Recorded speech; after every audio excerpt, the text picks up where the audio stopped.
मग्गू मगरमच्छ और सियार। एक बार एक बहुत सुंदर जंगल था। जंगल में कई तरह के जानवर रहा करते थे, जैसे शेर, खरगोश, हिरण, तेंदुआ, जंगली भैंसे और लगभग सभी प्रकार के पशु और पक्षी रहा करते थे। जंगल काफी हरा भरा और बड़े बड़े पेड़ों से घिरा हुआ था। जंगल के बीचों बीच एक बहुत सुंदर तालाब था। सभी जानवर तालाब पर पानी पीने आया करते थे। एक बार मग्गू नाम का एक मगरमच्छ तालाब में रहने के लिए आया। मगरमच्छ को तालाब में आसानी से शिकार मिल जाया करता था, क्योंकि जंगल के सभी जानवर उस तालाब पर आया करते थे।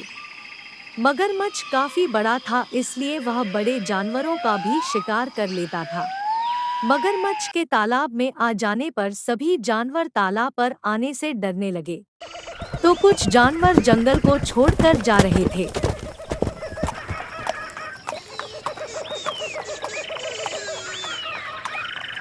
जंगल का राजा शेर भी मगरमच्छ से बहुत परेशान हो चुका था। वह पानी में मगरमच्छ का सामना नहीं कर सकता था, इसलिए एक दिन उसने जंगल में सभा बुलाई और यह घोषणा की कि यदि कोई जानवर मगरमच्छ को तालाब से भगा दे, तो उसे जंगल में कहीं भी घूमने की आज़ादी मिलेगी और कोई भी जानवर उसका शिकार नहीं करेगा। साथ ही में उसे जंगल में सम्मान की दृष्टि से देखा जाएगा और उसके सम्मान में पूरे जंगल में दावत रखी जाएगी।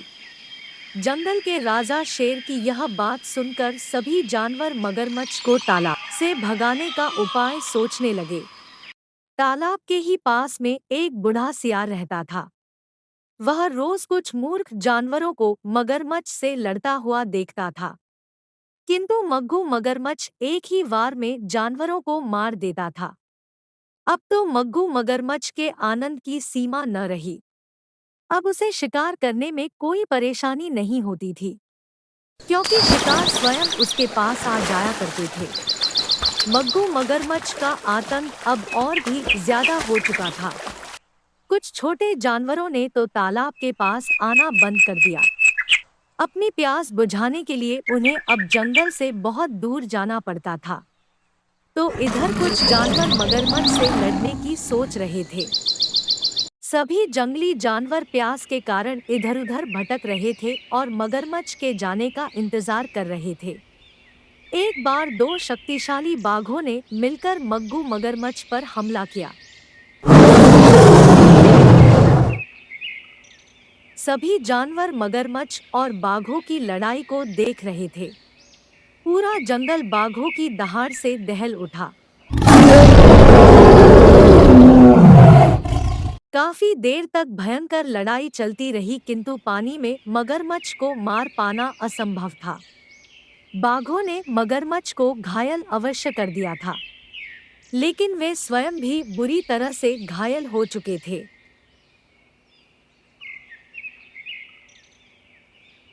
उधर जंगल का राजा शेर भी एक उपाय सोच रहा था।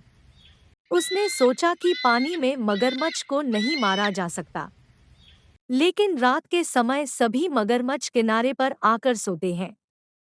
उस समय मगरमच्छ का शिकार किया जा सकता है, इसलिए शेर रात के होने का इंतजार करने लगा।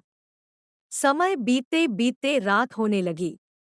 जंगल में ठंडी हवाएं चलने लगी और सभी जानवर और पक्षी अपने घरों की ओर जाने लगे। रात में झींगुर आवाज करने लगे। रात का समय हो चुका था। शेर उठा और तालाब की ओर जाने लगा।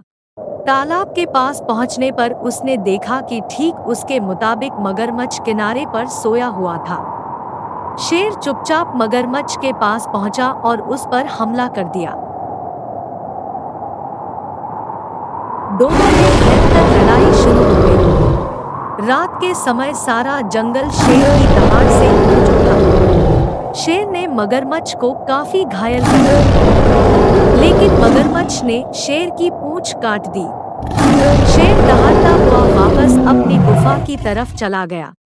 उधर बूढ़ा सियार भी यह सब कुछ देख रहा था। उसने भी अपने दिमाग में एक तरकीब सोच ली थी। अगली सुबह सियार कुछ जानवरों के साथ तालाब के किनारे पर पहुंच गया। पहले तो उसने मगरमच्छ की भरपूर प्रशंसा की। उसने कहा कि मगरमच्छ तो सचमुच बहुत शक्तिशाली है। हमारे जंगल का राजा शेर भी उसके आगे कुछ नहीं।